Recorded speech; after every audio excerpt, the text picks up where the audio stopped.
Hi. If you've ever spent 5 minutes trying to figure out what the message behind Dune is, you've probably run across some variation of this quote by Dune's author, Frank Herbert. What is the message that you're attempting to make here? Don't trust leaders to always be right. I wrote the Dune series because I had this idea that charismatic leaders ought to come with a warning label on the forehead, may be dangerous to your health. But despite the novel supporting this idea with quotes like, "No more terrible disaster could befall your people than for them to fall into the hands of a hero," according to Herbert himself, this explanation doesn't answer our question, because as easily as we find that answer, we can find Herbert laying out other single cause answers, like, quote, "The scarce water of Dune is an exact analog of oil scarcity. CHOAM is OPEC."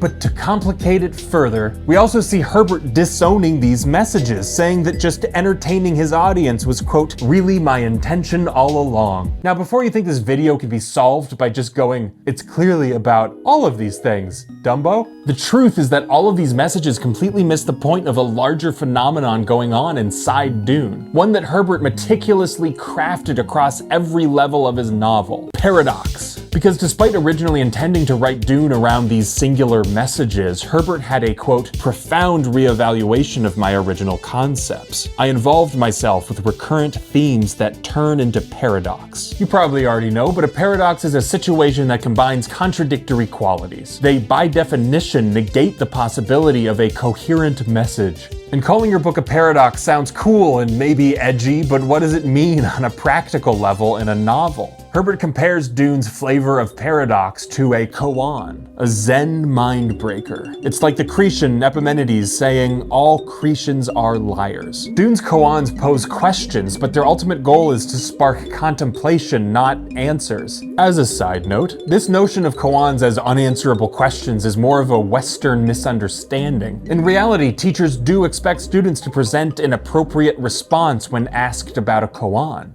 Thanks, Wikipedia.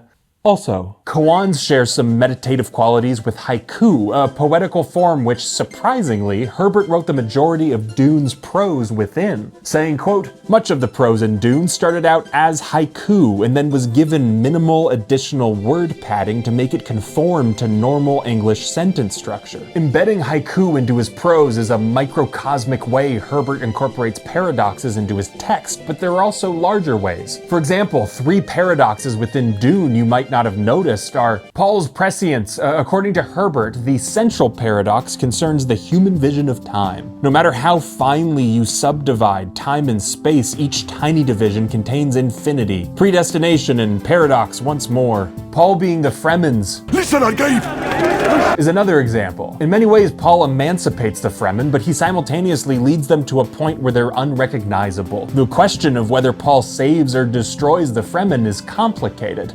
Dare I say, paradoxical. 3. Even the "beware of charismatic leaders" quote we started with falls into this paradoxical category. The events of Dune and later books I won't spoil cause many people to criticize the novels for having a half-baked execution of this warning that was supposed to be so important to its author. But they're completely missing the point. The room that Herbert leaves for contradictory interpretations is vital. It's what makes Dune a compelling novel instead of a manifesto disguised as a story. Compare this style of writing to something like The Chronicles of Narnia by C.S. Lewis, where Herbert deliberately muddies his own opinions, saying, Because I don't think that any one story should have any one thread.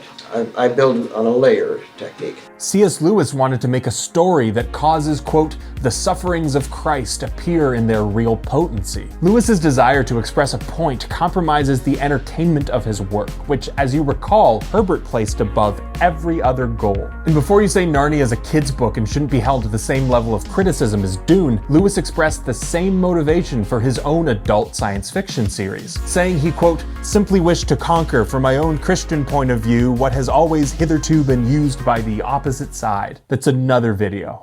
But now we can finally answer the question I posed at the beginning. Since we've shown how Dune is specifically constructed to not validate any one canonical meaning, I realize we're now dangerously teetering toward the cliched idea that Dune's meaning is whatever you want it to be. It is, but here's the thing. Where that idea is a cop-out 99% of the time, the f***ing fascinating thing about Dune is the lengths to which its author worked to justify it. The great pains Herbert took to write this novel over the course of 6 years and reevaluate what he wanted it to say takes this wooey idea and completely de-wooifies it. Herbert's preference for questions over answers isn't just tied to Dune, it's a reflection of how he viewed our world. But isn't it more interesting to live in a universe where there are unknowns to discover, new lands to explore, than to live in an absolute box where when you find the edge, that's it, baby? But in full honesty, there is one last paradox that might invalidate my argument. Because to me, Frank Herbert is a charismatic leader. And if we've learned anything about charismatic leaders, it's that